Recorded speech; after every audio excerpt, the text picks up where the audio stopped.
امیر المومنین کیا تھے؟ جن کو قرآن مجید کہہ رہا ہے شاہد من، ایسا آدمی جانا چاہیے سورہ برات کے لیے جو آپ میں سے ہو، یعنی وہ حصہ ہیں رسالت مآب صلی اللہ علیہ وسلم کا۔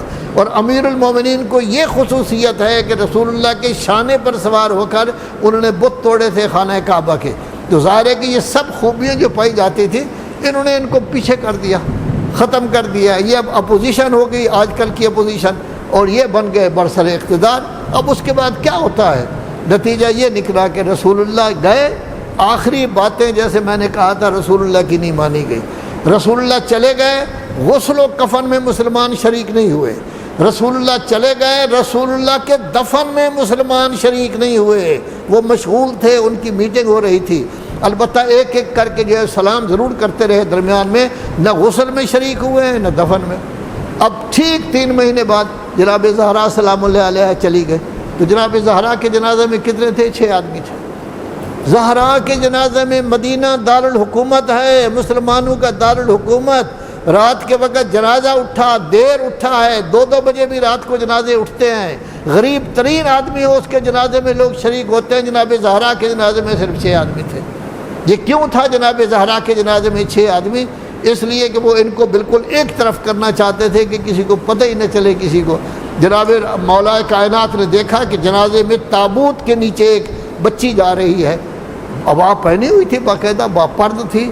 اپنے بیٹے سے پوچھا بیٹا یہ کون ہے؟ کہا یہ میری بہن جا رہی ہے اپنی ماں کے جنازے کے ساتھ۔ فرمایا اس کو جلدی جلدی واپس کرو۔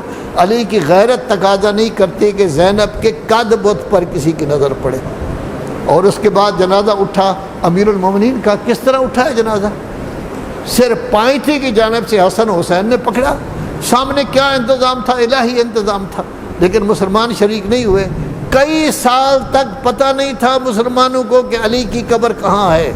کیوں؟ خطرہ تھا کہ وہ خارجی آئیں گے، بے حرمتی کریں گے۔ علی کی قبر کا پتہ نہیں تھا۔ سب سے پہلے مولا کائنات کی قبر کا تذکرہ امام باقر نے کیا ہے، اور نشاندہی حضرت امام جعفر صادق علیہ السلام نے کی ہے۔ اور آج کل ہمارے سیرت نگاراں 10 جلدوں میں، 12 جلدوں میں علی کو خراب کرنے کے لیے کہتے ہیں یہ قبر علی کی ہے ہی نہیں، یہ فلاں صحابی کی قبر ہے، صرف اس لیے کہ علی کو پیچھے کیا جائے۔ تو علی کے جنازے میں، تو اس کے بعد ابھی آپ نے 28 صفر کو دیکھا کہ حسن کا جنازہ کس طرح اٹھا۔ حسن کا جنازہ اٹھا ہے، ایک بیوی نے کہا ہے، نتیجہ کیا نکلا کہ تیروں کی بارش ہوئی۔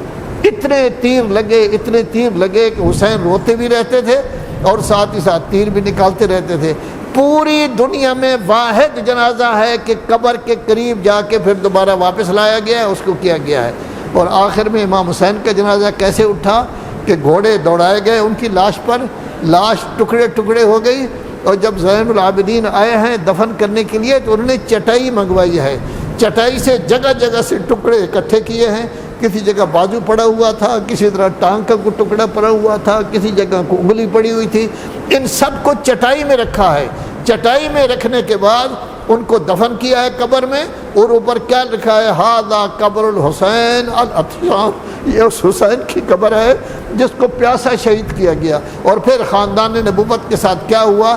وہ بیویاں جو انتہائی پردہ دار تھی، وہ کوفہ کے میدان میں بے پلانے اونٹوں پر سوار ہیں اور خطبہ پڑھ رہی ہیں۔ یہ سب کچھ کیوں کیا گیا؟ تاکہ کسی کو پتہ ہی نہ چلے کہ اہل بیت کون ہے کون نہیں ہے۔